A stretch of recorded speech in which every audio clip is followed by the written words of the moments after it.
Hub അതാണ് ഉദ്ദേശിക്കുന്നത്. മുഖ്യമന്ത്രിയുടെ സാന്നിധ്യത്തിൽ തന്നെ കേന്ദ്രമന്ത്രിമാരായ ശ്രീ ശശി തരൂരും കെ സി വേണുഗോപാലിന്റെ സാന്നിധ്യത്തിൽ ഒരു യോഗം വിളിച്ചു ചേർത്തു. അതിന്റെ പ്രവർത്തനങ്ങളുമായി മുന്നോട്ട് പോവുകയാണ്. സെപ്റ്റംബർ ആദ്യവാരം മുഖ്യമന്ത്രി തന്നെ വീണ്ടും യോഗം വിളിച്ചു ചേർത്തിട്ടുണ്ട്.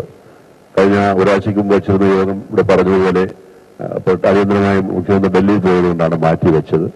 അപ്പോൾ നമ്മുടെ എയർ സർവീസും നാഷണൽ ഹൈവേ, ട്രെയിൻ സർവീസുകൾ, റെയിൽവേ, അതുപോലെ തന്നെ ഇൻലാൻഡ് വാട്ടർ, അങ്ങനെയുള്ള വിവിധ നമ്മുടെ ഗതാഗത മാർഗങ്ങൾ സംയോജിപ്പിച്ചുകൊണ്ടുള്ള ഒരു ഹബ്ബാണ് ഇവിടെ ഉദ്ദേശിക്കുന്നത്.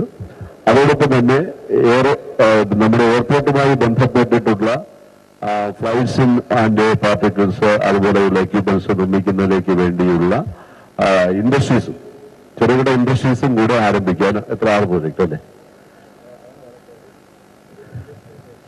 ഒരു ഇൻഡസ്ട്രിയൽ ബേസ് അത് എയർപോർട്ടും ആയി ബന്ധപ്പെട്ടിട്ട് ആരംഭിക്കുന്നതിന് വേണ്ടിയുള്ള തീരുമാനം എടുത്തിട്ടുണ്ട്. അതിന്റെ ഫീസിബിലിറ്റി സ്റ്റഡിയും മറ്റു കാര്യങ്ങളുമാണ് ഇവിടെ തീരുമാനിച്ചിട്ടുള്ളത്. മുഖ്യമന്ത്രിയുടെ സാന്നിധ്യത്തിൽ ഈ സെപ്റ്റംബർ ആദ്യവാരം ചേർന്ന യോഗത്തിൽ അതിന്റെ നടപടിക്രമങ്ങൾ കൂടുതൽ വേഗത്തിലാക്കുന്നതിന് തിരുവനന്തപുരം അന്താരാഷ്ട്ര വിമാനത്താവളത്തിൽ വിസ ഓൺ അറൈവൽ സംവിധാനം സന്ദർശിച്ചുകൊണ്ട് മുഖ്യമന്ത്രി ഉമ്മൻചാണ്ടി ചടങ്ങിൽ പങ്കെടുക്കുകയാണ്. തത്സമയ സംപ്രേഷണമാണ് കണ്ടത്.